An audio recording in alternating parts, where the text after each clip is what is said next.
on RainierAvenueRadio.world. It's the Pierce County Black Candidate Forum, hosted by the Urban League of Metropolitan Seattle. This broadcast is powered by the Urban League of Metropolitan Seattle through public advocacy, providing services and developing strong business and community partnerships, and by Seattle Academy of Arts and Sciences. SAS, preparing students for college and life, valuing curiosity, innovation, participation, excellence, exploration, and resolve. Tonight's host will be the 39th Mayor of the City of Tacoma, the Honorable Mayor Victoria Woodards, and we will start in just a few minutes. So keep it locked right here on Rainier Avenue Radio, your community radio station.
You're tuned in to Rainier Avenue Radio, your community radio station for the Pierce County Black Candidates Forum. We'll be starting officially at 6:08, so stay with us right here, hosted by the Honorable Victoria Woodards, Mayor of Tacoma.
You're tuned in to your community radio station, Rainier Avenue Radio, in the heart of Seattle, for the Pierce County Black Candidates Forum, which will be hosted by the Honorable Mayor of Tacoma, Victoria Woodards. We'll be starting in just a couple minutes here at 6:08 p.m. So don't go nowhere. Invite your friends, like and comment on the video, and submit your questions via rainieravenueradio.world@gmail.com.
Tonight on RainierAvenueRadio.world, it's the Pierce County Black Candidate Forum, hosted by the Urban League of Metropolitan Seattle.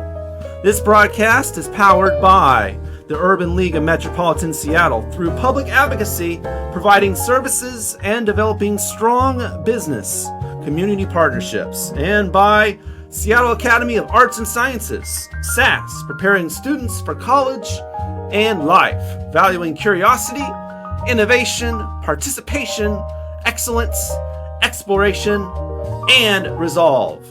And now, your host for the evening, the 39th Mayor of the City of Tacoma, the Honorable Mayor Victoria Woodards.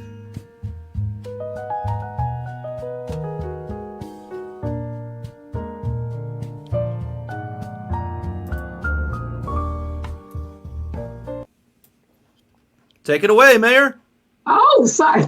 My volume was down so low. I didn't hear you introduce me. So good evening, everyone. What an honor it is to be with you this evening for this Black Candidates Forum.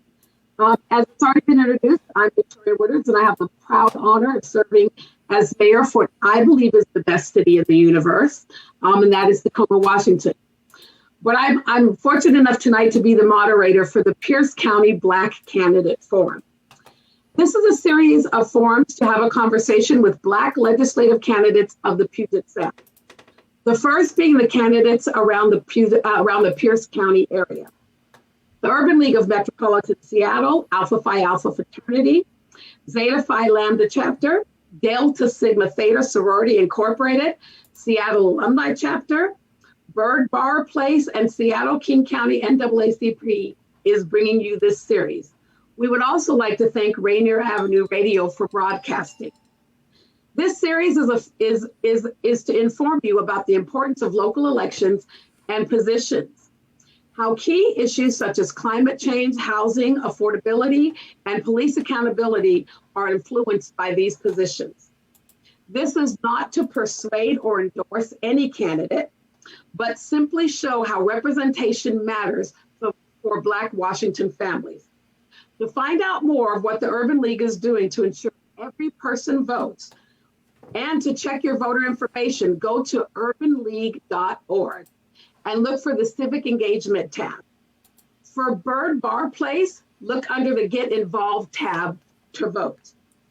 Tonight, we will be hearing from 3 dynamic Black women in Pierce County running to go to Washington, D.C. or to Olympia. We're asking you if you want to submit a question this evening to please put it in the chat and we will try our best to get to it. because we want to make sure that we're focusing on the issues and asking the questions that you want to have asked. So after a short break, we will be meeting with our first candidate this evening, and that's Representative Melanie Morgan. She's an incumbent from the 29th District, which includes South Tacoma, East Lakewood, Springbrook, Parkland, Spanaway, and West Frederickson. And if I'm being really honest, she's actually my state representative. So we're going to take a short break, and we will be back at 6:20 to talk to our first candidate. I hope that you all will get pen and paper, take notes. Make sure you leave your questions, and we're going to have a great time this evening. Look forward to talking with our first candidate and hearing from all of you in just a few moments. You're tuned in to RainierAvenueRadio.world, your community radio station. It's the Pierce County Black Candidate Forum, hosted by the Urban League of Metropolitan Seattle.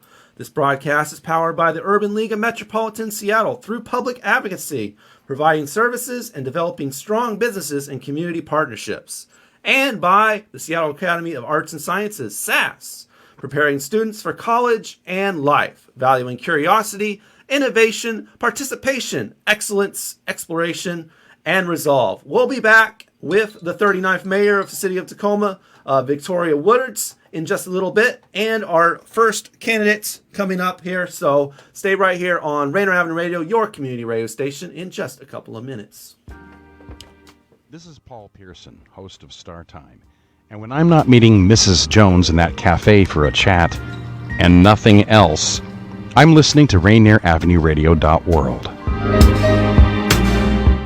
The coronavirus is real. Let's be diligent about washing our hands. Did you know that this virus can live on surfaces for up to 9 days? That's why it's also important to disinfect things that an infected person might touch, like your cell phone. Even if you wash your hands often, when you pull out your phone, those germs go right back on your hands. When's the last time that you cleaned your phone? When the virus is spread by sneezing or coughing, those tiny airborne droplets eventually land on surfaces that you touch with your hands. On average, we touch our face 16 times an hour, which is why it's important to wash your hands and wipe down commonly used surfaces, including your cell phone. This message is a public service of RainierAvenueRadio.world. Your sexual and reproductive health care can't wait. Not now, not ever.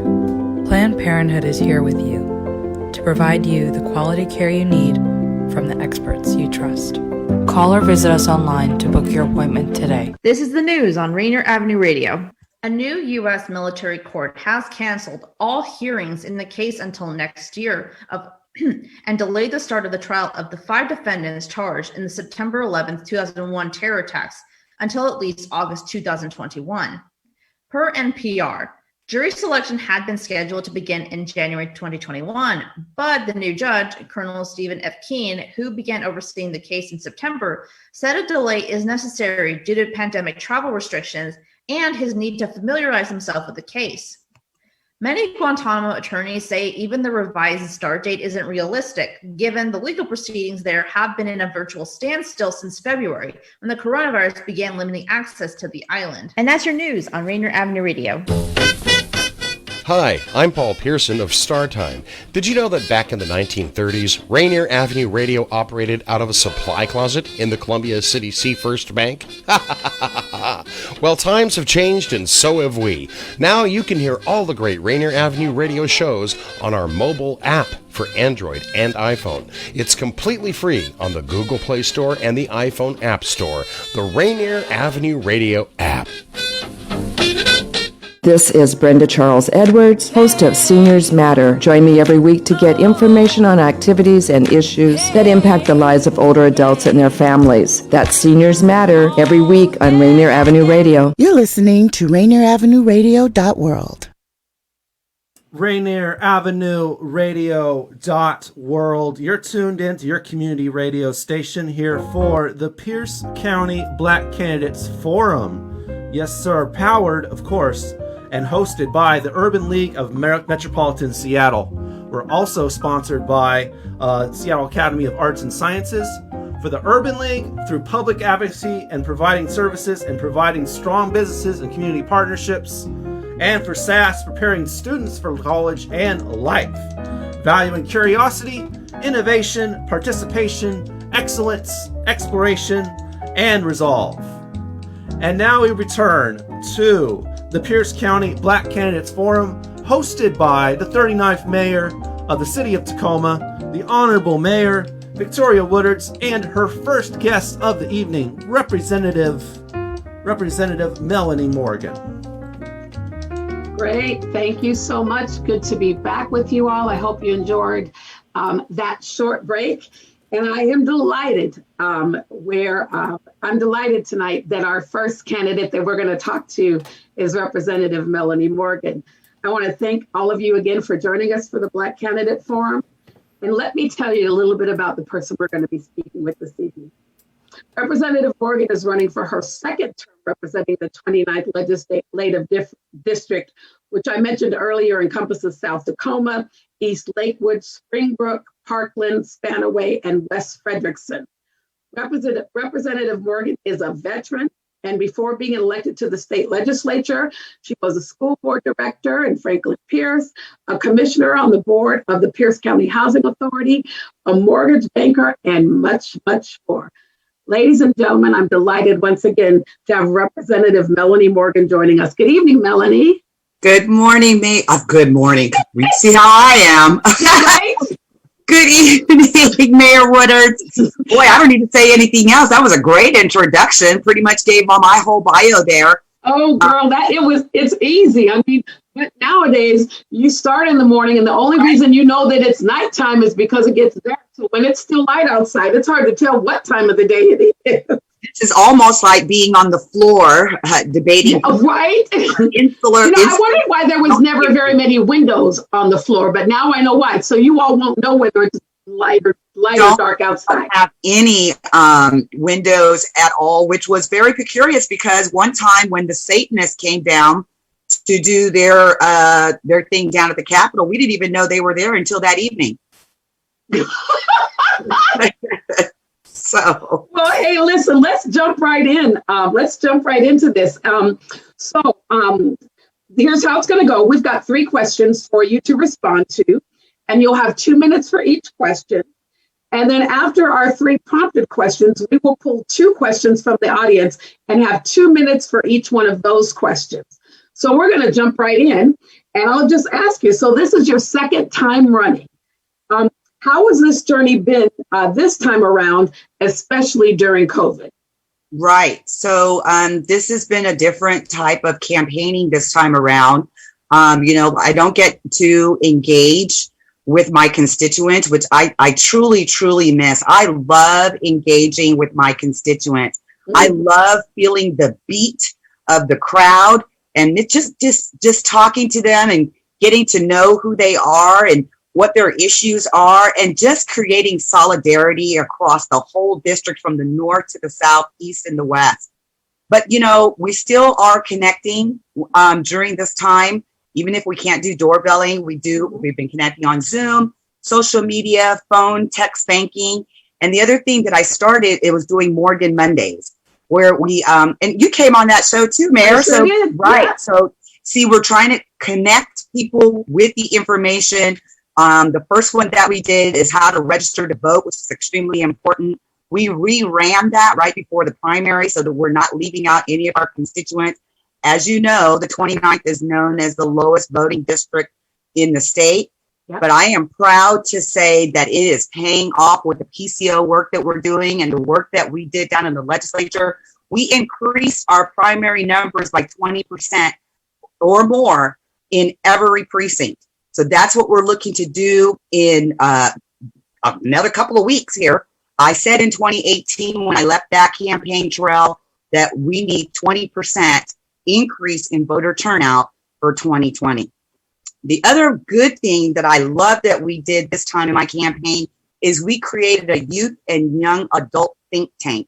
As we know, the young adults are the largest voting bloc, but the least voting. So what I wanted to know, I just wanted to pick their brains. I just wanted to see what they were thinking, what their passions were, where they're going, and most importantly, to engage them and let them know that the status quo of politician is out the window. We are now new politicians of color, that we're not coming from a place where we've had privilege or a silver spoon. but that we are actually coming from where they want us to come from, and it's from them. And so that's been some exciting things that I've done on the trail so far. Good. Well, you're a pro at this because you ended right at the 2-minute mark, Melanie. You're good. I'm sorry, Representative Morgan. Felt it. Well, listen. So currently Washington State is under an eviction moratorium, and I'm hoping we're going to hear some good news. Or did we hear that today? In where? About extending the eviction moratorium. Is that today or tomorrow? I'm like you. I think I'm hearing that it might get extended, so we're hopeful. But even with the extension, you know that African American families are hit incredibly hard, and so I'm just curious. What is your goal as a legislator once the moratorium is lifted to ensure that Black families can continue to stay in their homes? And I know this is a very passionate subject for you. It is, because Mayor Woodards, that I came from a place of homelessness to run in my 2018 campaign and serve in my first session. So this is close and near and dear to my heart. I'm coming from those streets, so I get it. But I am going to continue to work with my colleagues, bicameral, and with the governor. Just want to let you all know that I think that our governor is doing an excellent job. And I'm going to tell you what he is really doing an excellent job in. He contacts the Black Members Caucus at least every 6 weeks to have a conversation about what are the needs of our community. And he's listening. This is what prompted the second eviction moratorium. And I have faith that he knows we are not out of the woods and that we're going to need to extend it again. There are two things that I'm looking at here just around that. One is we need to ensure that we have Black African American voices at the budget table, as I'm finding out.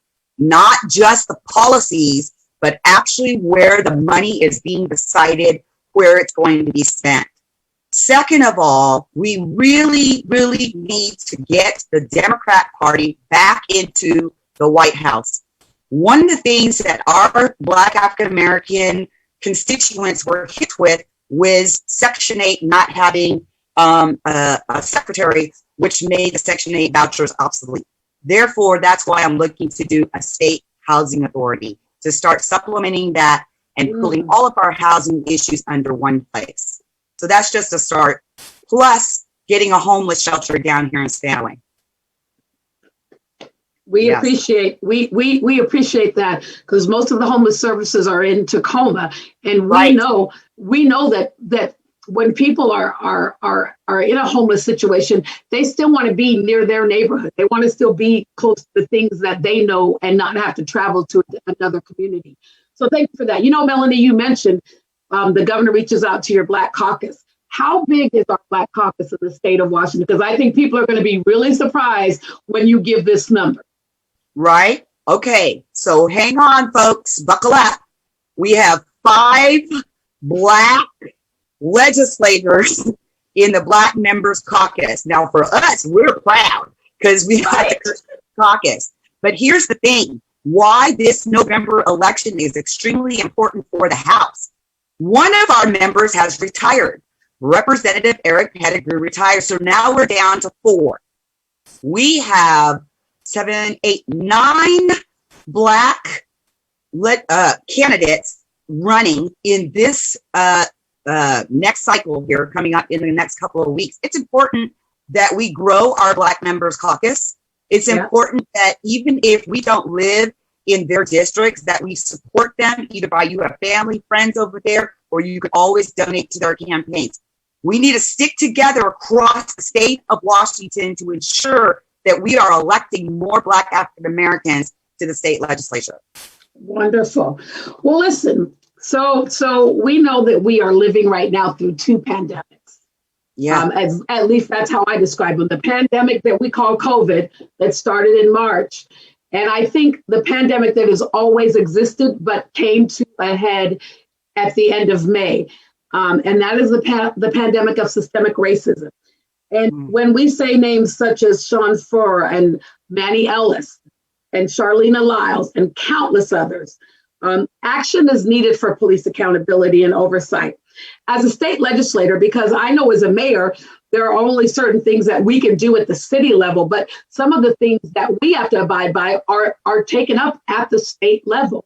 So tell me, what are your goals to hold police more accountable?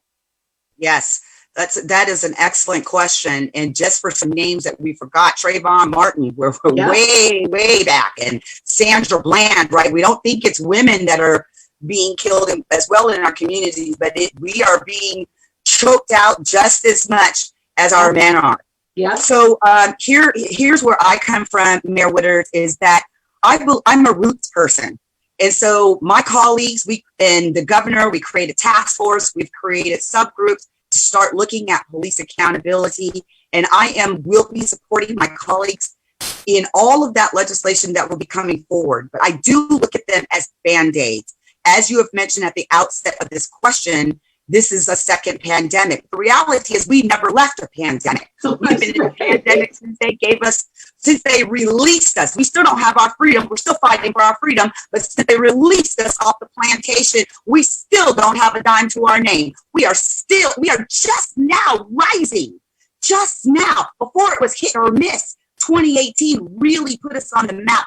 And here's where we're going. So this is what I'm presenting to the state legislature this session, a Racial Violence Act. We need to go for the gusto. We need to go for the jugular. And this, where I'm talking about, is the root problem where the police brutality began was back in Reconstruction era when they created black codes. And that went into Jim Crow. This is what we have to tear down. Let us not forget they created that to keep us in line. That has not stopped. It is still going. We may call it whatever we want to call it. We can put every Band-Aid on defund, reform. I don't believe in that because I know that the problem is so deep in the creation of it. We're going to have to start over somewhere new. But in the meantime, we deserve some restitution. And I call it restitution because reparations is a civil thing, but restitution is a human thing. And we deserve Thank you. We almost got a disability for post-traumatic slave syndrome. Look, imagine if we could file for that, how many people would actually file? Listen, post-traumatic slave syndrome is real. Dr. Joy DeGury, I always mess up her name. Forgive me, Dr. Joy. This is real, and we need to start spreading this out to our community. We're somehow going to have to start this deprogramming of our people to get back together, to figure out, we don't even know what it is for us all to be together, to move together. I'm really moving towards sovereignty. I want to present that to the Black folks. What y'all think? Sovereignty. I hear the tribes getting everything, and I'm such a hater because they have, they suffered the atrocities that we suffered as well, but we never got anything for our suffering. We're on their land, and so they get their land. What do we get? And so that's what I'm looking at in this Racial Violence Act. Thank you so much, Melanie, and thank you for your. I'm sorry, Representative Morgan. I know you, so it's hard. Representative Morgan, yes. We're with family right now. Now, when we're out in public, we got to hold our titles. Wait, Representative Morgan, absolutely. Yes. Well, listen, we've got a couple questions from the audience already, so want to make sure we answer. I ask you those, but before we get to those questions, is there anything else that you'd like to share with the audience? Yes. That I haven't asked you, so please go ahead and do that. Yes, one important bill that I will be bringing back, and that is Juneteenth as a paid state holiday. I tried to run that last session in February. What a missed opportunity for the state of Washington, given that where we are right now in our racial reconciliation. We would have been way ahead in the nation had we went ahead and passed that. But what did we get? We got the same answer that we always get. Not now. We can't afford it. Black people wait. Do you really need a holiday?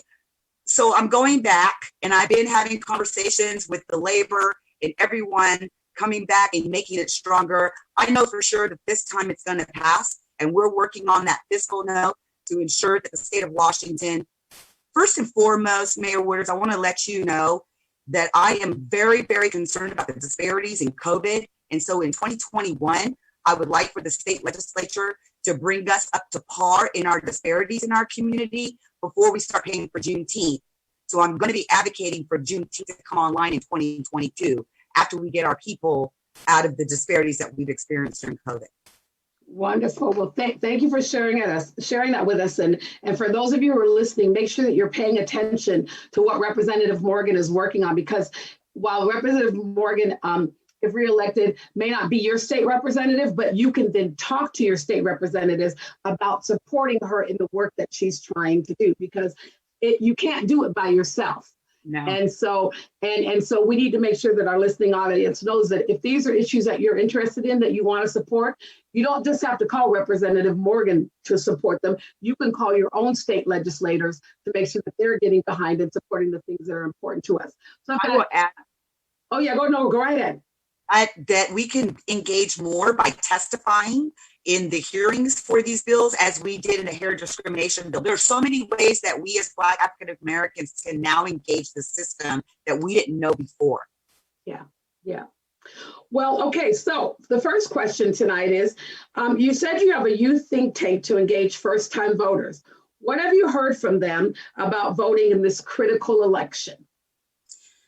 One of the most concerning things that I heard from them was they did not believe that in the racial unrest that we have going on in our country right now, that we could not legislate behavior. And so I thought that was very interesting that they're already coming in with a defeatist thinking.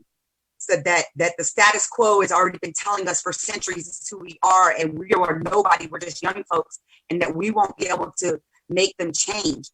So this is what I let them know, that in fact, that is what legislation does sometimes. We change behavior, such as how we have a hate crime as a piece of legislation. And now we have, you can't assault people. So you can't harass people. These are behaviors that we could change. So this put the light bulb off in them and let them know, like, wow, okay, so if we can look at, I think what we talked about was profiling. Could we make that legislation? Yes, it's all about how you language it and how much stakeholder support you get and how much it costs. That's great. That's great to hear, and it's great to hear that our young people are engaged in that way and sharing those kinds of thoughts. Because I think it's also a way for you to learn, but it's also a way for young people to learn how the system works, so that they can better access it. That's great. So then the second question tonight is, I really loved this too. So I'm glad somebody asked this question, because I was coming back with it. And it was, can you explain more about the difference between restitution and reparations? That was good, right? Okay. Right, well, yes. when we were released off the plantations, it came about that we would get reparations of 40 acres and a mule. But there's been such up in arms, everybody doesn't want to give us any just due to us. Restitution in the criminal system is what you have to pay back if you have assaulted some criminal against someone else. And so that's my thinking. Along with my Racial Violence Act, if I'm saying that we have post-traumatic stress syndrome, then there needs to be some sort of payback for the injury that I have suffered, which means you restitute it, right? And so rest starts becoming more of your pain to the human, whereas reparations came through more of civil rights. We have a problem with civil rights. We have had 8 civil rights acts in this country, and yet we are still, as Black African Americans, being murdered in the streets. So that's not working. So maybe we call it restitution, because the bottom line is this: they are not recognizing us as human beings. They are still treating us like we are property. But I say this, and I say for every one of us to say that we belong. We built this thing. We belong here, and we ain't going nowhere. Well, you all heard the explanation, but you heard Representative Morgan be very clear. Black African Americans, whatever we call ourselves, are not going anywhere, and we deserve representation. Representative Morgan, I want to thank you so much for joining us this evening, and for being a part of this and for putting yourself out there, right? We know people say running is not personal, but it is. It is very personal. You know about that. Because you put yourself on the line when you decide to run. And so we thank you so much for stepping out there and for serving us. Look forward to 4 more years of you representing this community. You get 4. That's right. I'm sorry. You're on a 2-year cycle. We look forward to 2 more years. Vote week. Well, we look forward to continuing this work with you. Thank you so much for being here this evening. Ladies and gentlemen, you have just heard from Pierce County, the 28th district candidate. I'm running for re-election, Representative Melanie Morgan. Again, Melanie, thank you for being here.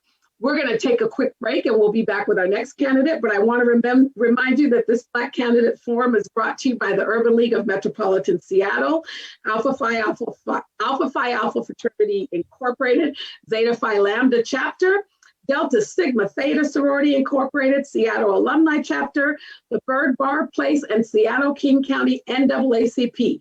Again, thanks to Rainier Avenue Radio for broadcasting. And the purpose of this event is to recognize that representation matters.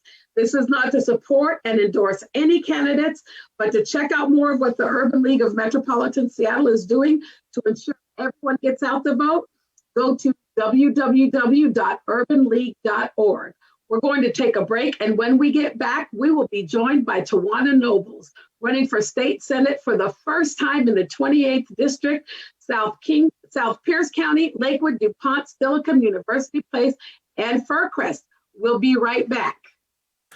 Thank you, Mayor Woodards, right here on Rainier Avenue Radio, your community radio station. It's the Pierce County Black Candidate Forum, hosted by the Urban League of Metropolitan Seattle. This broadcast is powered by the Urban League of Metropolitan Seattle through public advocacy, providing services and developing strong business community partnerships, and by Seattle Academy of Arts and Sciences, SAS, preparing students for college and life, valuing curiosity, innovation, participation, excellence, exploration, and resolve. We'll be back with the Pierce County Black Candidate Forum with your next candidate to be interviewed.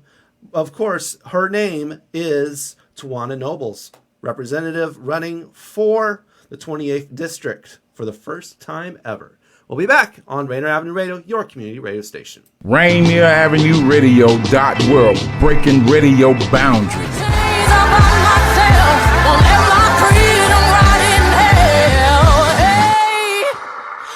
Keep on running, cause the winner don't quit on themselves.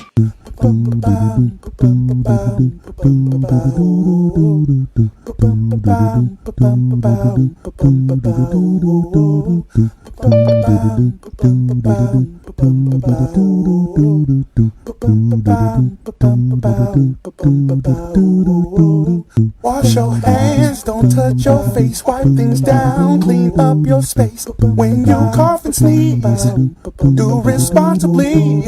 If you feel you're getting ill, isolate at home and chill. No, you're not alone. Please pick up your phone and call 206-477-3977. King County 206-477-3977. Public Health 206-477-3977. King County 206-477-3977. Public Health Community Radio Station will provide you with more information. Say Rainier Avenue Radio. Your community radio station will provide you with more information. Rainier Radio. Are you feeling the Seattle squeeze? The Seattle Department of Transportation has an app for that. Dot Maps will let you find where construction is taking place now and in the months ahead, and you can even set up email notifications. Find more info on SDOT's blog or access Dot Maps at streetwork.seattle.gov/map. The Urban League of Metropolitan Seattle, empowering communities and changing lives. The Urban League has been there to serve when our community is at its lowest. It's never mattered what the crisis was. the systemic oppression remains constant for those most vulnerable. Here at the Urban League of Metropolitan Seattle, we'll be temporarily adjusting our hours of operation and available services. If you are in need of resources, we recommend that you give us a call at 206-461-3792. To make an appointment, press 0 and speak with the receptionist. Walk-in hours will be from 10 a.m. to 3 p.m. Monday through Friday. And hey, we'll gladly work with you via phone as best as we can if you're exhibiting any signs of illness to assist you with information to save your home, find you a place to sleep, or connect you to job opportunities. The Urban League of Metropolitan Seattle. That's 206-461-3792. This is the news on Rainier Avenue Radio. Pakistan's government aims to plant 10 billion trees over 5 years with the help of local communities. Per NPR, the reforestation initiative is central to a wide-ranging plan the Pakistani government recently adopted to change practices and cut emissions that drive climate change. Like most developing nations, Pakistan is not a big emitter of heat-trapping greenhouse gases.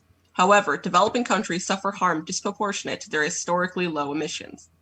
Climate-fueled extreme weather events, from floods to droughts, could displace or kill tens of thousands of people, straining government resources and threatening political stability.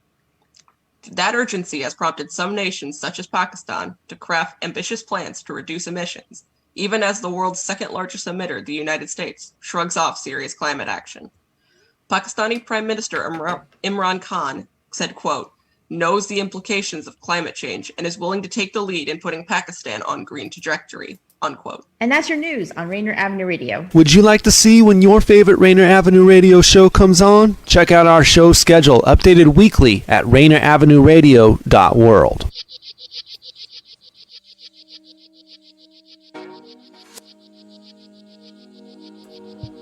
Rainier Avenue Radio.world, your community radio station. You're tuned in live on Facebook Live, as well as on the app, which you can download for free, actually. For Android and iPhone users, download that for free. It is really easy, just one touch, and you will be listening to our station in seconds. And also, you can go to our website. Go to rainieravenueradio.world, and the player is in the upper right corner of the website. Always free and easy to use for you.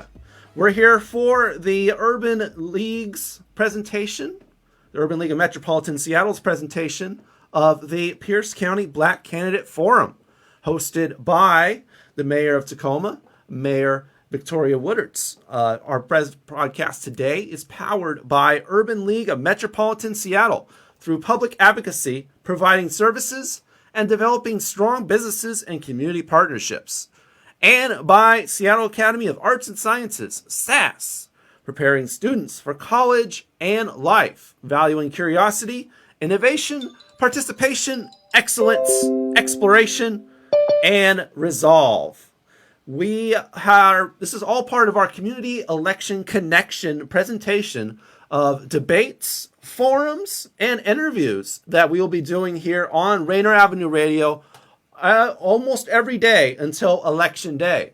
Our next scheduled event will happen on Tuesday when we do the King County Black Candidate Forum, which will be on Tuesday the 13th at 6 p.m. And on Wednesday, the 14th, we will host the Congressional District 9 debate for U.S. Representative between Doug Bassler and the incumbent Adam Smith. And as well as that, our next one will be scheduled at least. There will be more that'll pop onto our schedule, so make sure you stay up with us here at Rainier Avenue Radio. Our next one will be on the 19th. No, sorry about that. Not the 19th, the 20th of Tuesday. The Snohomish County Black Candidate Forum. And now we are going to return you to the Pierce County Black Candidate Forum with your host, the Mayor of Tacoma, Victoria Woodards, now interviewing Tawanna Nobles, who is running for office for the first time ever. All right, everybody, welcome back to the Candidates Forum. And I am joined at this time with Tawanna Nobles. I just want to make a correction. Tawanna Nobles is already an elected official. She serves on the University Place School Board, but this is her first run at the state level. So welcome back, everybody. And thank you for joining us for our Black Candidate Forum. We are now joined by Tawanna Nobles. Good evening, Tawanna. Good evening. This is so cool. I didn't know you were interviewing me. So awesome. We'll tell you about my special connection with Tawanna at the end. But ladies and gentlemen, it is my honor to introduce Tawanna. She is running for state senate in the 28th legislative district, which encompasses most of South Pierce County, which covers cities such as Lakewood, DuPont, Steilacoom, University Place, and Fircrest. Tawanna Nobles is a former small business owner, educator, an elected official on the University Place School Board, and she is the current president and CEO of the Tacoma Urban League. Tawanna, thank you so much for joining us this evening. Thank you. Thanks for having me. I'm excited. Absolutely. And I want to thank all our sponsors for putting this together. We just did our the first conversation was with Representative Melanie Morgan. Oh, so good to have her, and now delighted to be speaking to you. So let me give you a little bit of the layout. We have 3 questions for you to respond to. You will have 2 minutes for each question. And after our 3 prompted questions, we will pull 2 questions from the audience, and you will have 2 minutes for each one of those questions. So let's just jump right in, because I know you've got a lot to share. So tell me, you are the only Black woman running for state senate in Washington. What made you want to run for office? Such a good question. There are several reasons I ran for office. I'll give 3 of them. 1, my children. I'm a mother of 4, and 3 of my kids are still in public school. My oldest is an adult living on her own. But for my kids, so that they can know and understand that this is an opportunity that's theirs as well. They can run for office. They can run to be a state senator or a school board director, especially considering how late we jumped into this race in March, when lots of folks were, like, what are you going to do? Your opponent has almost $300,000. Yes, name recognition across the district. I want folks to know, especially my children, that when it comes to standing up for the right thing for your community, giving your community a chance, or wanting to create change, it is never too late. Doing what's right is always right on time and the right thing to do. I'm also running because my community has asked me to for about 3 years now to run for this seat for state senate. 3 years ago, I was new as a president and CEO of the Tacoma Urban League. I've been literally almost 3 years exactly. And as folks were asking me, I wasn't interested because I wanted to stay focused on my new position. My children were younger, and at that time I had only been on the school board for a couple of years. So I said no, but when I did say yes in March finally of this year, it was because my community was committed, including you, Mayor Woodards, but there were lots of folks who I loved and who loved me, who said, we will stand in front of you, we'll stand behind you, we'll stand beside you.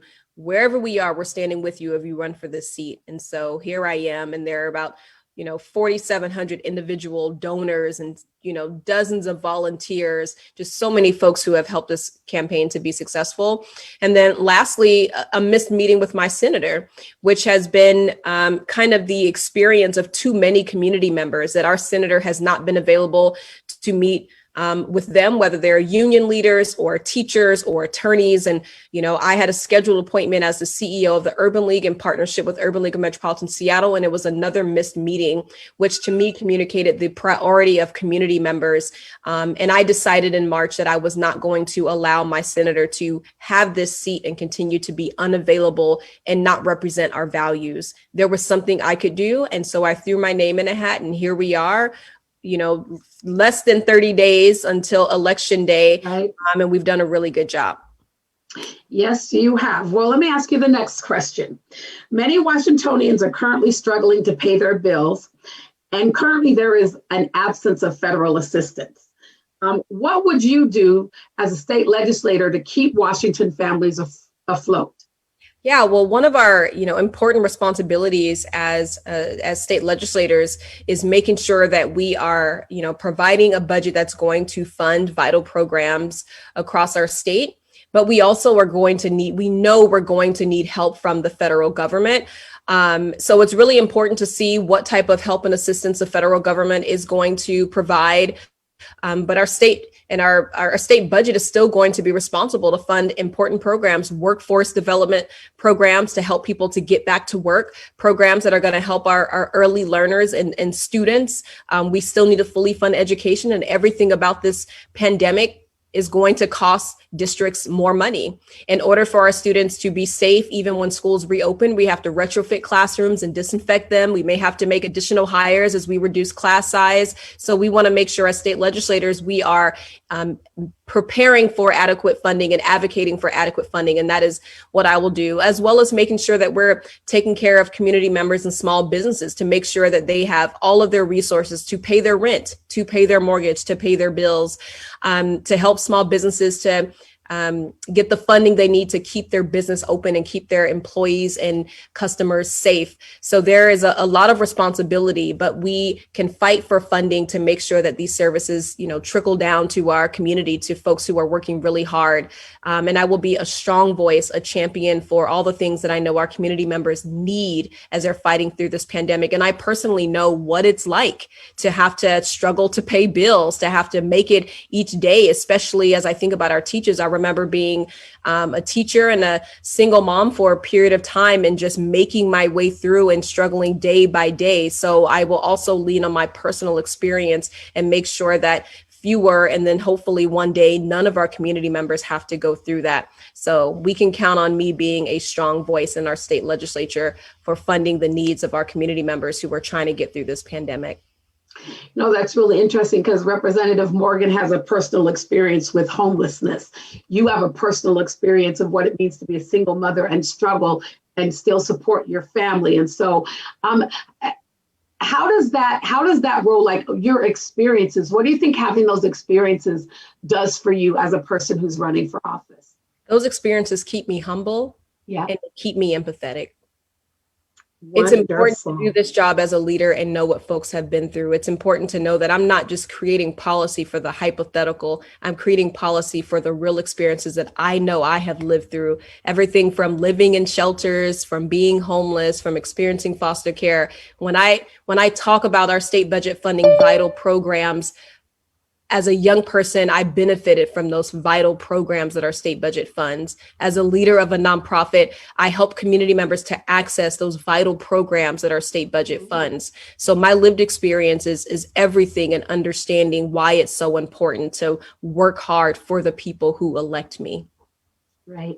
So my final question, and this is right up your alley. So as the school year starts virtually this year, many families worry about their students' academic success, as I'm sure you, as a mother with 3 kids still in school, you do too. Yeah. What do you think is needed to ensure that the achievement gap that is already wide doesn't get any wider? Yeah, we'll have to make sure we focus on a lot of the things that we would focus on when we were even in person, right? Our 504s, our IEPs, making sure we're getting meals to students. Do our students have access to broadband? Do our students have, laptops and headphones? We want to make sure that we are paying attention to the needs of our students and families. And we can do that by getting input from our students and families, and making sure that we are not allowing it to be acceptable to lose track of the needs, but to lose track of just families and students. Remote learning is hard for a lot of families. And I think back to when I was in elementary and middle school, and we were moving from shelter to shelter or doubled up with someone and living here and living there. And I'm just trying to think how we would have survived remote learning. I would have been carrying my laptop around, or if it wasn't sold because everything else was sold as my, primary caretaker was dealing with addiction, like would I have even had a laptop? So I think about these babies who need to have a teacher or a counselor to witness their needs and to provide resources. They need I know in Tacoma Public Schools, they have a lot of these liaisons who are used to having these babies, these students at school, so they can see the needs of students and families. And we're missing out on that because we're on camera, and it's what's best and safe for students now. But I know in order for us to keep our eye on the achievement and opportunity gap, it's going to work best for students to be in person in their schools when it's appropriate and when we can care for the health and safety of students appropriately in person. But I know for a fact, as a school board director, districts are working really hard to stay on top of the needs of our students. And I know that there still is a lot of work to be done, especially for our students who need help with, they need a para, they have a 504 IEP, and they need those services from our schools. And I think about my son who has speech and is now doing his speech remotely.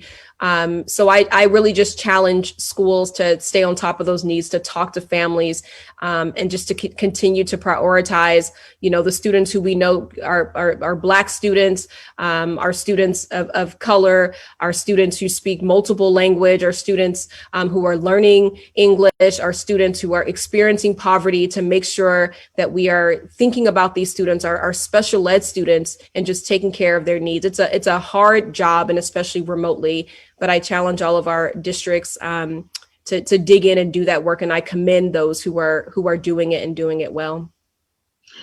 Well, I've got a couple of audience questions for you, and thank you for that. I've got a couple of audience questions for you. But before I ask you the audience questions, is there anything else that I didn't ask you already that you'd like to share? No, I'll jump into the audience questions. Those questions are great. Okay, great. Well, it's really funny because the first audience question tags right on to what you've already been talking about. And it says, how do we ensure early learning is receiving its funding and everything it needs while it's virtual? And how do we help parents who are expected to become teachers at this time?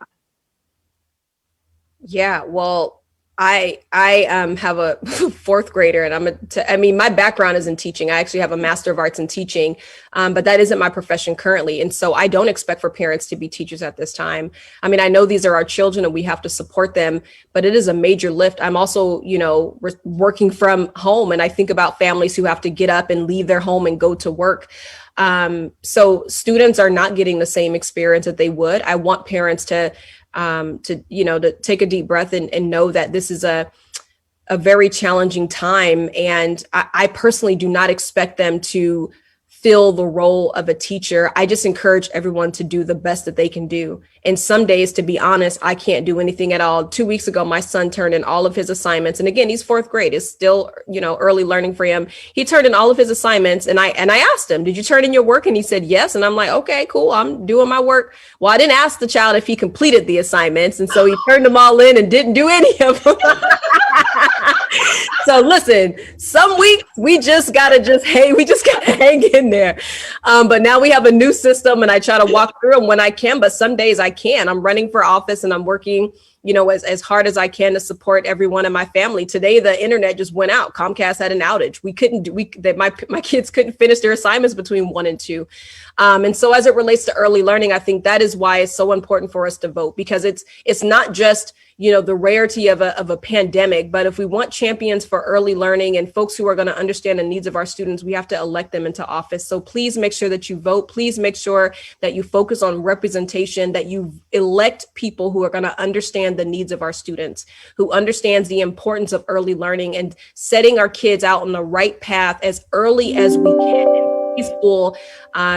And kindergarten is the right thing to do, and we can't fail them as they're setting their foundation for their educational experience.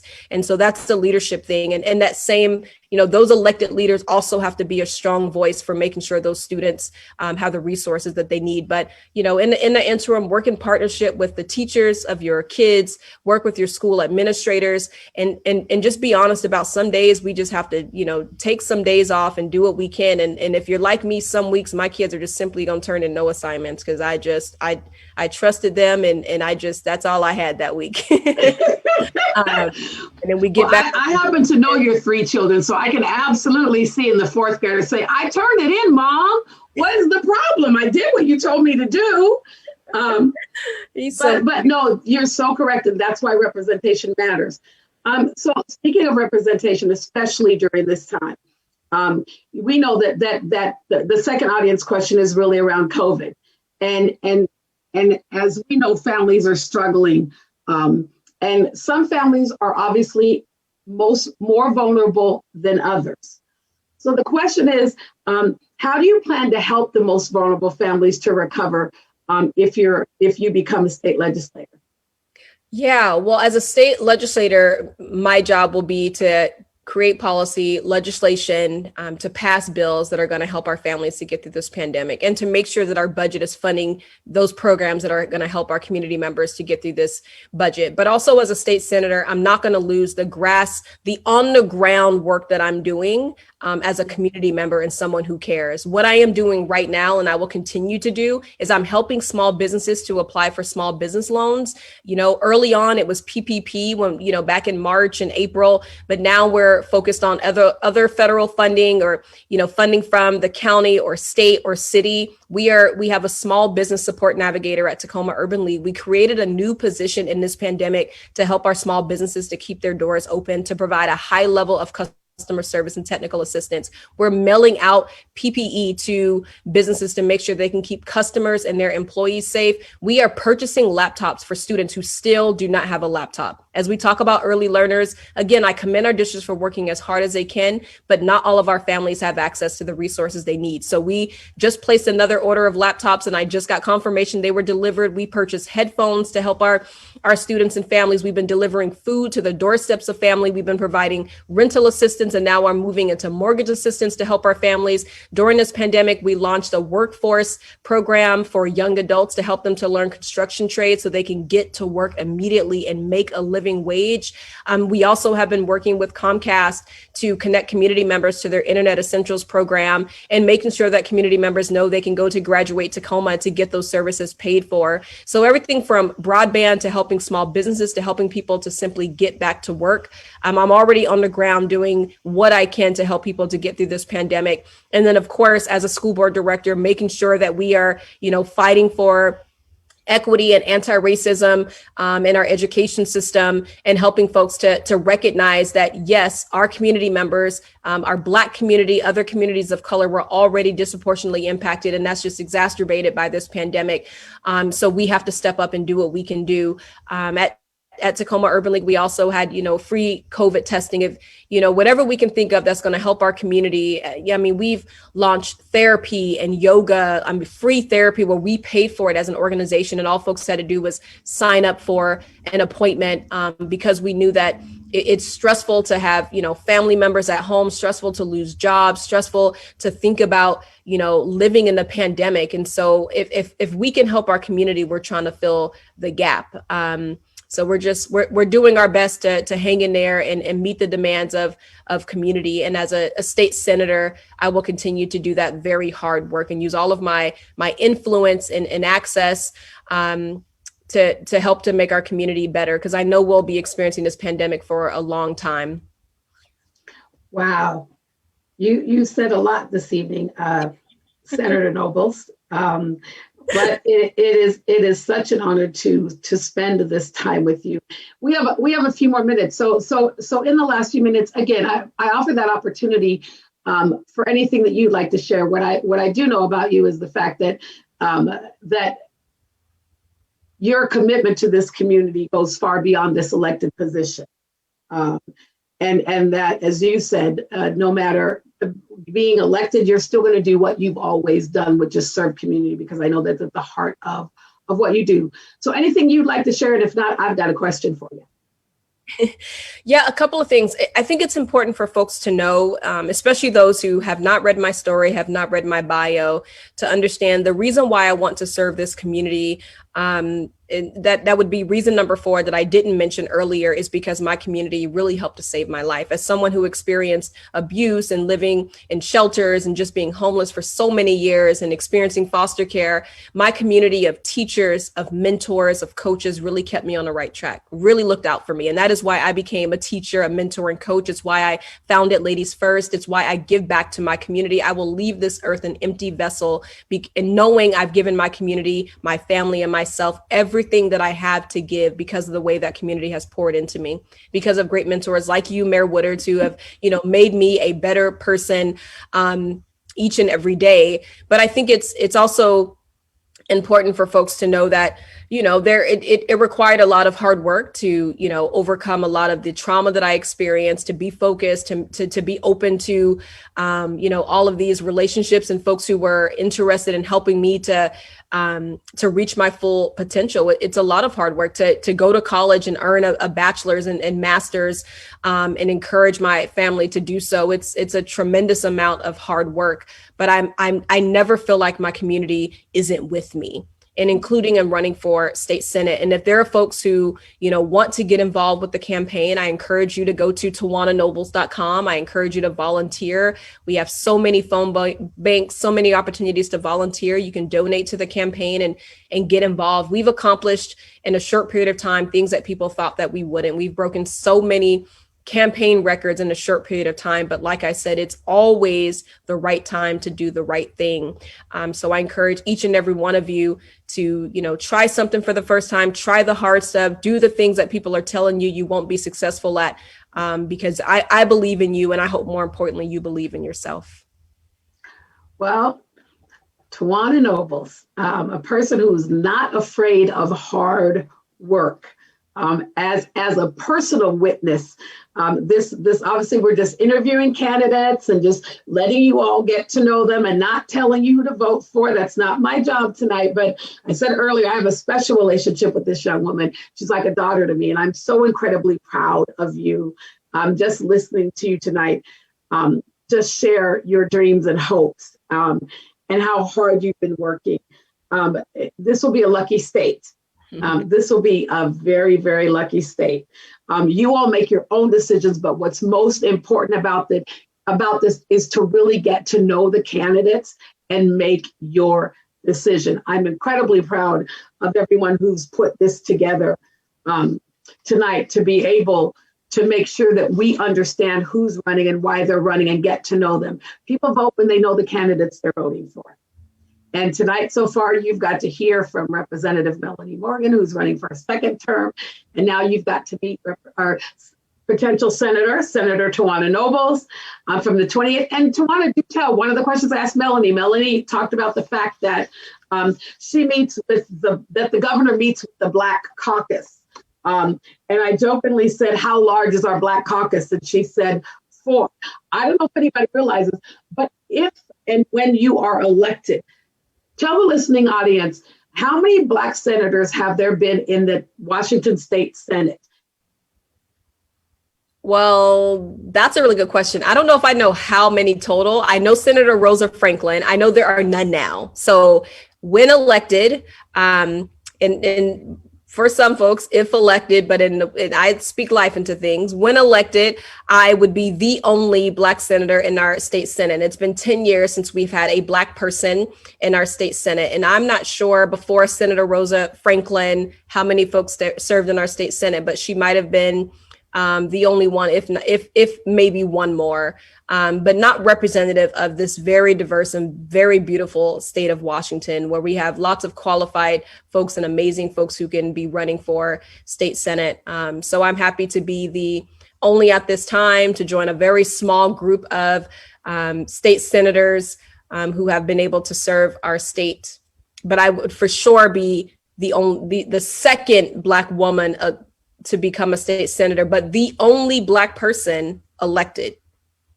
So folks have been appointed. I'll be the first Black person elected to the state Senate. Wow. Well, Tawanna Nobles, you are amazing. What a rock star. We are so happy that you chose, and we know it's a sacrifice. I said earlier, talking to Melanie, it's personal. it is personal because you put your whole self on the line. So we're grateful that you stepped up and are stepping out and making this run, and so incredibly proud of you. Ladies and gentlemen, you have heard from future Senator Tawanna Nobles. She is running in the 28th district in part of what represents the city of Tacoma, but in Pierce County. And so we are going to take a quick break, and we'll come back with our final candidate tonight, who will be Marilyn Strickland, who is running to be a U.S. Congressperson here from the state of Washington. So thank you, everyone, for tuning in so far to hear from the Black candidates throughout Pierce County. This again is a show this is to show that representation matters. This is not to support or endorse any candidate tonight, but to show how important it is to have people who are sitting in those seats, making those policy decisions, to understand that it matters, and it matters where they come from, what they care about, and what they support. And I hope all of you are learning so much tonight. We're going to take a quick break, and we will be back in a few minutes to finish our final conversation tonight with our final candidate, Marilyn Strickland. Thank you, Tawanna Nobles, for joining us. We'll be back in just a few minutes. Would you like to see when your favorite Rainier Avenue radio show comes on? Check out our show schedule, updated weekly at rainieravenueradio.world. This is the news on Rainier Avenue Radio. State health officials are urging all Washingtonians to get a flu shot as soon as possible. The State Department said in regards to both the coronavirus and the flu, quote, the presence of both viruses could put more people in the hospital and strain Washington's healthcare system. While we don't yet have a vaccine to prevent COVID-19, we do have one to prevent the flu, unquote.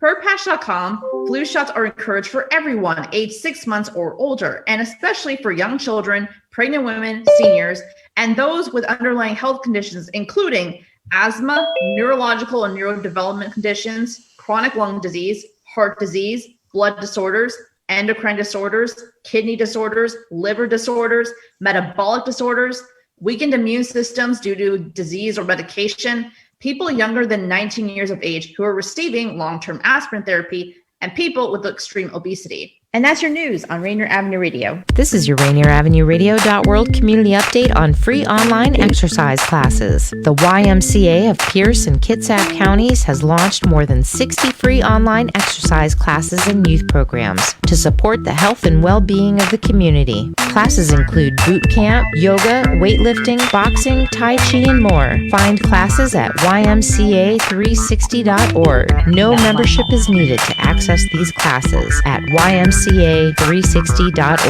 Cruising down the street in my 6'4". Oh no! Rocking the Hey, this is Sergio LaCour, the host of Sergio Love Lines on RainierAvenueRadio.world. Please tell your friends about us on Facebook. It's our Facebook group, over 13,000 members, and you can be one too. Just go to Sergio Love Lines on RainierAvenueRadio.world on Facebook and click join. If you're an older adult or someone of any age with underlying medical conditions, you're at a higher risk for severe illness from COVID-19. Look, the good news is there are steps you can take to protect yourself and loved ones. Wash your hands often. Stay home unless you need food, medicine, or medical care. If you need to go out, stay at least 6 feet away. Avoid people who are sick and make a plan. Identify and talk with someone who can help care for you if you get sick. Have supplies like medicine and groceries on hand, or find ways to have them brought to you. And remember, wear a cloth face covering when around others. For more information, call Seattle King County Public Health at 206-477-3977. That's 206-477-3977. You are listening to RainierAvenueRadio.world. Don't forget to log on www.RainierAvenueRadio.world. All right, you are tuned in to RainierAvenueRadio.world, your community radio station with the Pierce County Black Candidates Forum, hosted by the Urban League of Metropolitan Seattle. This broadcast is powered by the Urban League of Metropolitan Seattle through public advocacy, providing services and developing strong businesses and community partnerships, and by Seattle Academy of Arts and Sciences, SAS, preparing students for college and life, valuing curiosity, innovation, participation, excellence, exploration, and resolve. And now, back to your host of the evening, the 39th Mayor of the City of Tacoma, Mayor Victoria Woodards. Good evening, everybody, and welcome back to our Black Candidates Forum. We have one final candidate tonight, and thank you for introducing me as the 39th Mayor again. So let's be really clear. I am honored tonight to be interviewing the 38th Mayor of the City of Tacoma, none other than my predecessor and good friend, Marilyn Strickland. Marilyn Strickland is heading to Washington, D.C. Marilyn is running for the United States Representative for District 10. That encompasses Thurston and Pierce County. Marilyn Strickland is the former mayor of Tacoma and the former CEO of the Seattle Metropolitan Chamber of Commerce. If elected, she would be the first Black woman to represent Washington State on a federal level. But let's be honest, everybody, Marilyn is not afraid to be the first. She was the first person of color and Black woman elected as mayor in the city of Tacoma. So first is something is not new to her. Ladies and gentlemen, please join me in welcoming our candidate for our congressional candidate for District 10, Marilyn Strickland. Marilyn, thank you for being here this evening. Well, thank you for hosting me, my mayor. And it is an honor to just sit here with you and just bask in this picture and understand that the city of Tacoma has twice consecutively elected Black women to lead their city. So I call you my mayor. I'm honored to be here with you, and thank you for your friendship and support. Absolutely. You know, speaking of basking, I've had the honor tonight to bask in the presence of 3 Black women, 3 capable, smart, committed, passionate Black women who are running for office.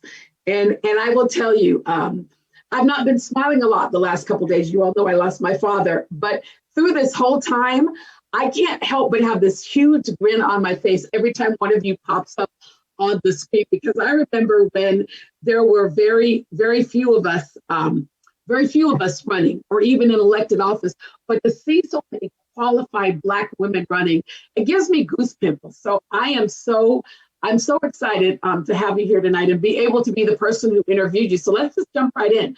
Just to let you know, you've got 2 minutes for each question. Okay. And we'll ask you 3 questions that we've prepared. And then we've got audience questions as well. So we'll start there and then we'll hear from our audience. So let's start with this question. So there is currently a lot of national coverage around voting and representation. Explain why voting and representation is important to you. Well, you know, I saw this question and I thought about how I'd answer it. And voting and representation are important to me, but they should be important to all of us. And if you look at the history of our people, not that long ago, even in our lifetimes, it was hard for us to vote. There were poll taxes. They had to pass a thing called the Voting Rights Act that allowed us to even participate in elections. And then let's look at what's been going on the last few years in some of these elections. Mm-hmm. You're seeing across the country voter suppression, and they're not even trying to hide it. They are literally closing down polling locations around the country, and some of the neighborhoods just happen to have us in them. And we're lucky in Washington State because we do have mail-in voting, and we are a testament to the fact that it does in fact work. But think about the shenanigans that went on with the U.S. Postal Service in the last few months. And so people are worried about their votes counting. And my advice to anyone in Washington State is when you get your ballot, turn it in immediately. Do not let it sit on the kitchen table and hang out and be last minute about it. When you get your ballot, grab your voter's pamphlet, check out the candidates, and vote as soon as possible. If you can take it down to a ballot drop box, that's preferable. But if you're going to mail it, do it early. And the conversation about representation is interesting because I think about you, Mayor, I think about Melanie Morgan, I think about Tawanna Nobles, and I think about myself. And we are all in positions of making history or we've made history. But at the same time, we are running because we are qualified, proven leaders, first and foremost.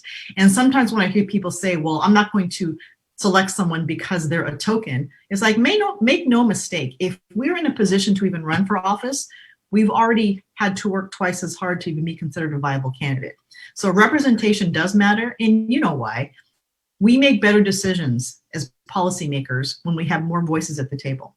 And we know that our life experience and the lens that we bring to policymaking is an asset.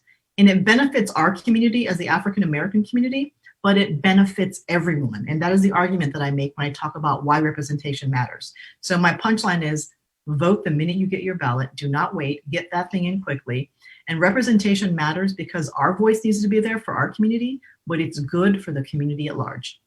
Absolutely. And Marilyn, you know, I so often, we're fortunate to live in a place where a lot of our civil rights leaders, and although we lost one just recently in Tacoma, but a lot of our civil rights leaders who fought for our opportunity to vote, we look them in the face every Saturday at the Black Collective on the Zoom screen, right? And it's like, how can we not vote?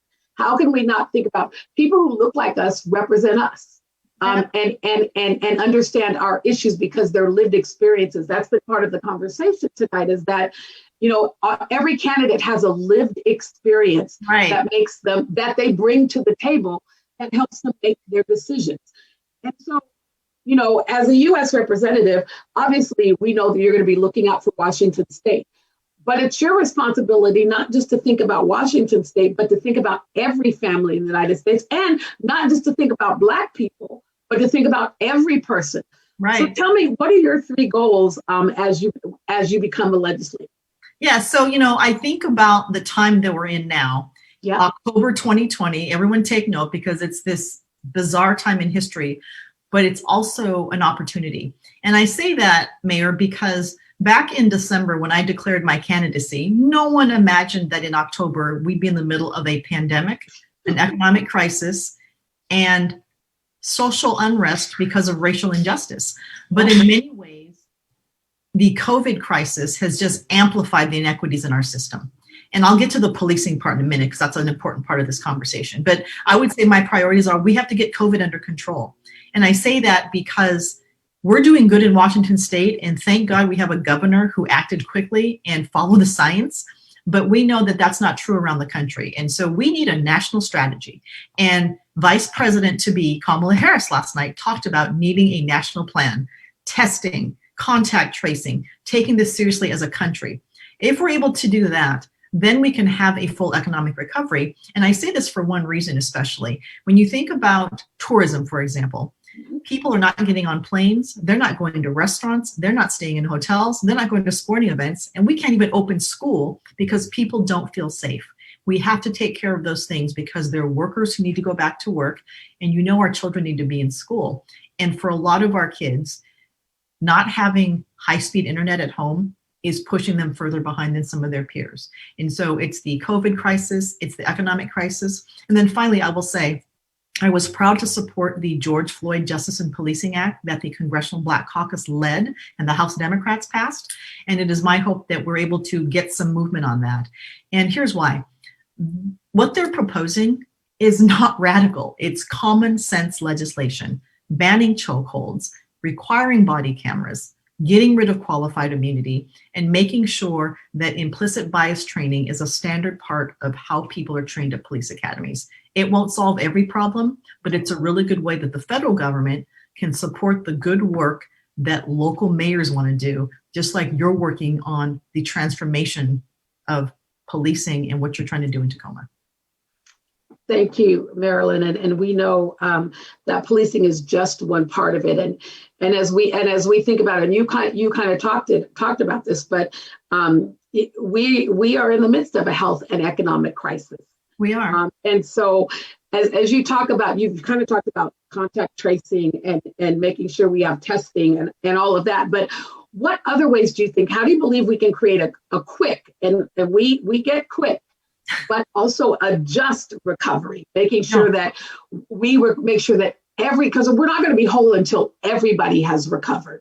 Right. And so what are your thoughts about that? And how do you think how will you go about that? Not we actually, how are you going to go about that as our state, as our U.S. Congressperson? So, you know, the good thing about Washington State is that we have a very strong delegation and we will have the ability to work with a lot of people. I have 24 sitting members of Congress endorsing me, including a lot of members of the Congressional Black Caucus. And so I feel as though I will have a head start when I get to Congress because I will have relationships that already exist. But I want to talk about a just recovery, because what we're talking about is not recovering and going back to exactly who we were pre-COVID. Who we were pre-COVID was not just and equitable. And so here's an opportunity to really do some things that will help advance our cause. We know that there are disparities in housing. We know that there are disparities in education, and we know that there are disparities in economic security. So when I think about the next COVID relief package that will come out, because there will be another one after they pass one this year, we have to be very targeted and intentional about who gets access to those funds. What are we doing with unemployment to make sure that we are providing enough of a cushion for people to be stable? What are we doing regarding evictions? And here's the thing, and upstream with property owners and even with lenders to whom they have to pay mortgages. Are we looking at the whole thing so that people can stay securely housed? And then I will say one thing that's important and near and dear to me is the small business part of this, because we know that a lot of people of color, especially African Americans and immigrants, are often small business owners, and they have not received the funding that they have needed because there hasn't been enough. And so I'm looking for very targeted investments. And coming from city government as a former mayor, I want to see money going directly to cities, because you have the relationships with your businesses, just like you do in Tacoma with the Minority Business Development Association. Let's send the money directly to cities of all sizes and let them work with their small business community to find out what help they need. And so I would say very targeted, intentional help that gets cash in people's hands and helps businesses get the funding that they need to stay open. Well, Marilyn, you know that mayors are where the rubber meets the road, right? I mean, as a congressional person, or as president, whatever those other, you all can focus on that macro level, but the rubber meets the road as mayors. So it's great to hear you continue to use that experience to say we've got to get money in the hands of the mayors, the people who are doing the job, who are working hand in hand with our communities. So with that, I've got two questions from the audience, and then I'll open it up to you for anything you might want to add. But can you explain more about how police accountability, how you could make that work, and how you plan on ensuring that we will have accountability toward the excessive use of force? Yeah, so you know this too. I mean, when you talk about policing, that is pretty much a local thing.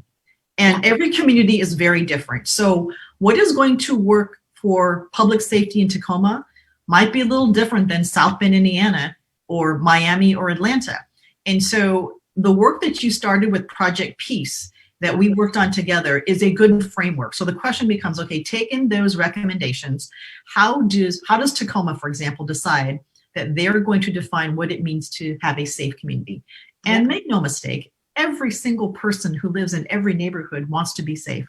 They want safety. They want interactions with law enforcement to be safe. That benefits everyone. And so for me, it's about a local community determining what they mean by safety, how they plan to allocate funding through social services, mental health services, law enforcement, body cameras, you name the whole continuum. And then the federal government has a chance to have a role to support that. And one idea that I have, for example, is that the federal government should have grants available through the Department of Justice for any city that wants body cameras. And I say this because every city has a different tax base and budget. Some cities have a large tax base, some have a smaller one. And you'll often hear people say, well, we can't afford body cameras and we can't afford the back-end data storage and video storage required to use them in case there's a court order and evidence is needed. So grants of the Department of Justice can do this.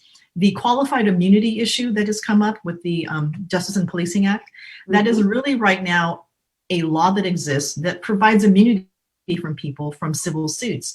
And by addressing that directly, it just means that there's more accountability for people if there is wrongdoing and someone wants to press charges against them or hold them accountable in a civil suit.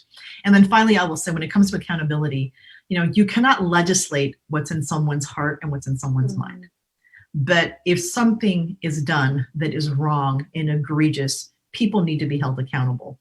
One thing that's happening right now, Mayor, is that people are just losing faith in institutions that have historically been trusted. People want to trust government. They want to trust their leaders can do the things that they want to do. But government is not built for reform. And we have to acknowledge that government is not built for reform. And that's why when you use the word transformation, that's a very different lens than reform. Reform means we're going to take what's been there already and try to mold it and make it better. Transformation means, no, we have an opportunity here to rethink it. And that includes bringing along every single stakeholder and saying, how do we do this better together? And I come back to this again. Every person in this country wants to be safe in their home, in their yard, in their neighborhood, when they interact with other people. And I think there's a way to do that, but it's going to take a lot of work. And for me, it's going to take the federal government supporting what our mayors want to do, because you're the ones who know your community better than anyone else. You know, Marilyn, that I love the fact that you easily explained the difference between what you could do from a federal level and then what happens on the local level. And one of those issues that folds right into this final question.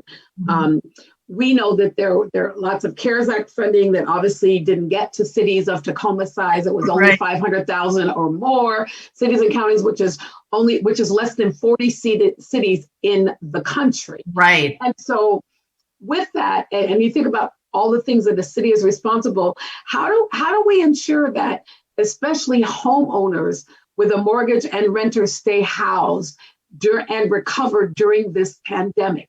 How do you talked about there's going to be another funding package, but how do we focus on to make sure that we are getting that to those who need it the most, to make sure that they stay housed? We have homeless issues in Tacoma and across this country, but if we could keep people housed, whether they're renting or buying, and let's not even begin to talk about the wealth gap, right? Because owning a home is one of the only ways we build wealth, especially in our community. And if that's lost during this pandemic, that's lost for generations behind us.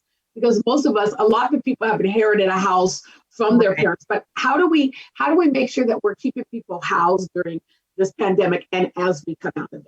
Yeah, I mean, the basis of people being able to pay their bills is tied to their employment situation. Yeah. And sadly, a lot of people have lost their jobs or they've been put on furlough. And so the first thing we need to do is, for people need to be able to collect unemployment.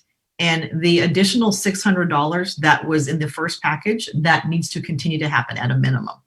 I would say the other thing we have to do too is just look at how we view eviction moratorium and ensure that if we're going to do that, that some of the people who are landlords have a chance to be made whole as well. And I come back to this, the person who is the renter or the tenant pays rent to a person who owns a property, who owes money to a bank because they have to pay a mortgage. And so let's think about this whole thing upstream and not necessarily say that, if you are a property owner or a landlord, that there's something wrong with you, because people have to pay their bills. And so let's find a way to make sure that the whole thing happens upstream. And then I would say that, this about me, is that I am a supporter of doing these pilot programs for universal basic income. I was going to ask you about that. Way to go. And you know that there are 25 now mayors across the country, led by Mayor Michael Tubbs in Stockton, who ran on this, who say that universal basic income, which would really essentially be $1,000 a month to everyone in the country, regardless of your situation, just as a way to create a floor of stability for people. And so I'd say that looking at those UBI programs would be a good way to do this, but we have to extend unemployment and make it substantive. We have to look at the housing continuum and make sure that people who owe rent are mindful that there are some landlords. And I say this too, because I think sometimes we think about landlords and people have a very negative perception. And granted, there are some people who do some really egregious things. Right. At the same time, sometimes a landlord is a senior couple that relies on that income to have someone pay their rent. And so we have to be very mindful of the different types of people who are landlords and make sure that they're able to pay their mortgage to the bank. Or what can we do with the lending institutions to see if they can provide some forgiveness for people as well. And the other thing too, I think is important as we talk about, how we keep people housed, is just recognizing that when the Civil War ended and African Americans who were free were promised land grants. I'm going to repeat this. Mm-hmm. At the end of the Civil War, African Americans who were termed free men and free women were supposed to receive land grants, and then we were denied them. And think about the trajectory for so many Black families today, if we had received those land grants, there would be intergenerational wealth to pass on to generations. Yeah. When someone said, I want to buy a house, the parent could easily say, well, let me give you $100,000 down payment, baby, so you can handle this. Yeah. And so the lack of intergenerational wealth originates in what happened after the Civil War and the fact that we were promised and denied these land grants. And you're very well the wealth gap that happens, right? For on average, African-American families have 1/10 of the household wealth than white families do. Mm-hmm. And a lot of that is historical. There are structural issues that have hurt us. And so one thing I want to work on when I get to Congress, I'm going to speak it into existence, is that I want to work on housing, because we need champions for housing in Congress. And housing is complicated because so much of our ability to build housing is based on local land use. But the federal government can make HUD vouchers available for everyone who qualifies, so there's no waiting list. They can invest more in housing. They can work with the private sector and provide incentives to build more housing, and just find a way for us to work together. In the Puget Sound region, up and down the I-5 corridor, Mayor, there is a 250,000 unit shortage in the last decade of housing. If we do not address this housing shortage, the affordability crisis is going to stay here. And of course, we want to raise wages and have people be financially secure, but we just need more housing here. And so that is one thing I am going to dedicate myself to when I get to Congress, is to work on how we just get more housing built, especially affordable housing, and help people transition to home ownership so that they themselves can build the wealth that our people have been denied for generations. You know, every time I listen to you talk, Marilyn, I just am so incredibly honored and proud of you. And I think Washington State, and when we talk about our first Black woman representative in DC, or not that you will represent the 10th district, but you will represent this entire state, and it is such an honor. As we close tonight, is there anything I didn't ask you, or something that everybody must? I mean, I got 20 things I know everybody must know about you, but is there something that we didn't ask that you want to make sure that everyone knows about you, or why you're running, or why it's important that you make it to Washington, D.C.? Yeah, you and I share a very similar family story. Yeah. And so, my father was in the military. He met my mother, who was not American born. She's Korean. And, when they came here to the States, when we got here together as a family, it was a time in America when it was illegal for my parents to be married to each other. And so, I think of their struggles. I think about the challenges they had, but I also think about the responsibility that we have. We lost your daddy. And that is something that has hurt all of us. It's hurt the entire community, not just our community. Yep. And at the same time, we have a responsibility to carry on his legacy.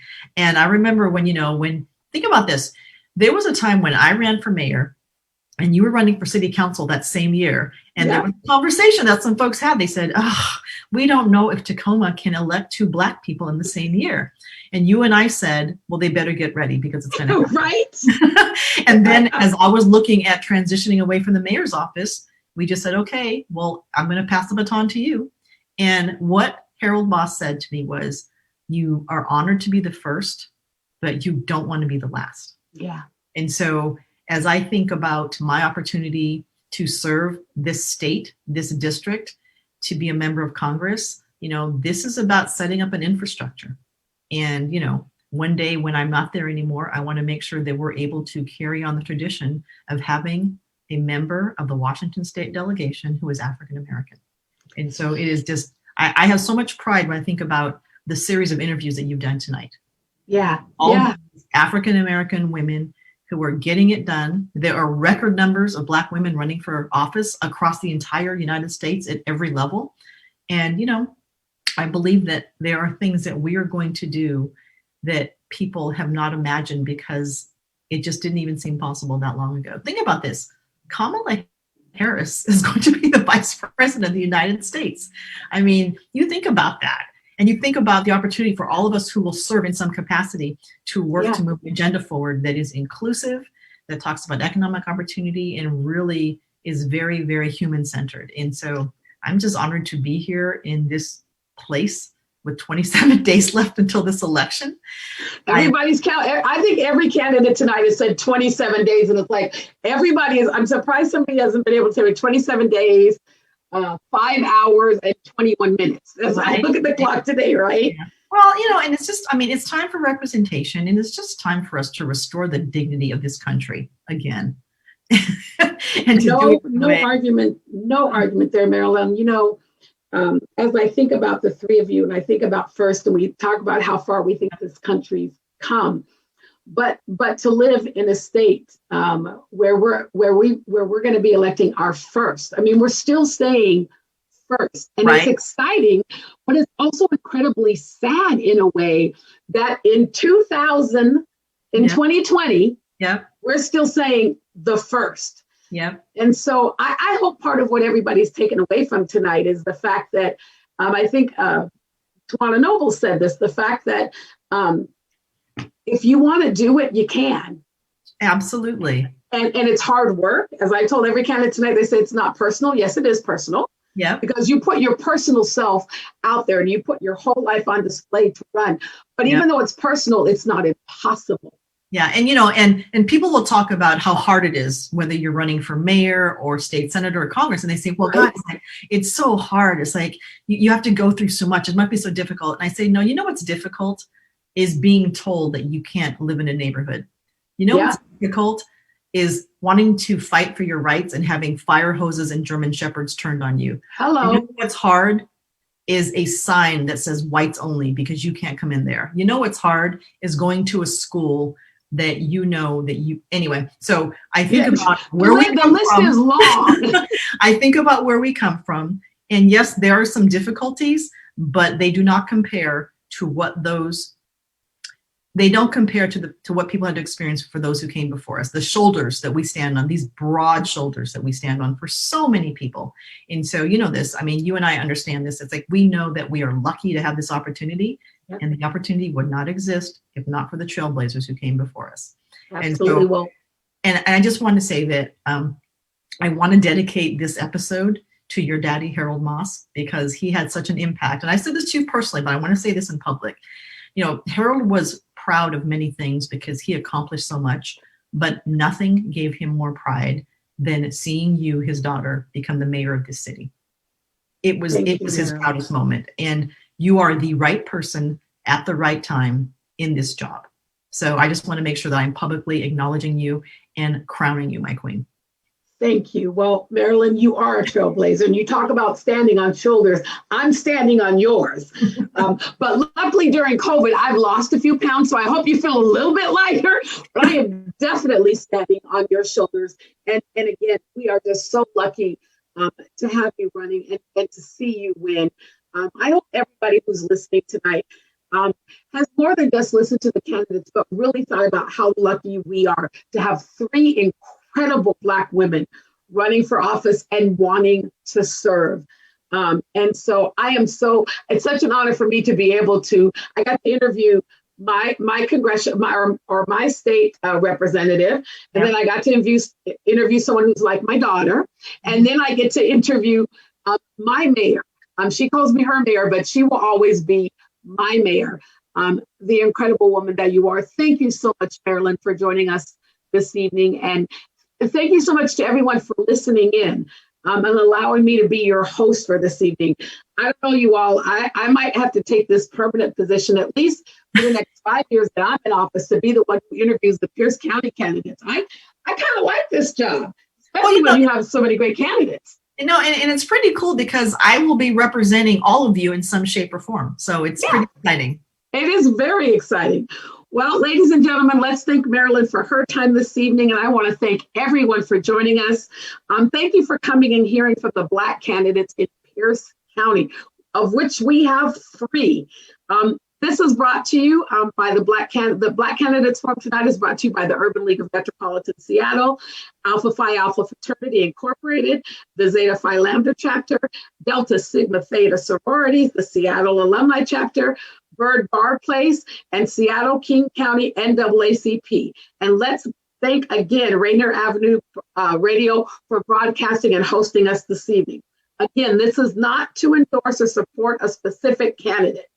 but to highlight how representation matters. To register to vote and to know all the key information needed to complete your ballot on time. And you heard that tonight. When you get your ballot, fill it out. Treat it like that stimulus check that you got and you ran it to the bank the very next day. The great thing about ballots in Washington State, you don't even have to put a stamp on it. Right. All you have to do is fill it out and stick it right back on your mailbox, or take it to a mailbox, or as Marilyn Strickland informed us, drop it off in a voting box. So be sure as soon as you get it, don't think about it, pull it out and vote. But if you need more information, please go to www.urbanleague.org and look under the Civic Engagement tab. For Byrd Place, please look under the Get Involved tab for voting. Join us next week to meet the Black candidates in King County, October 13th at 6 p.m.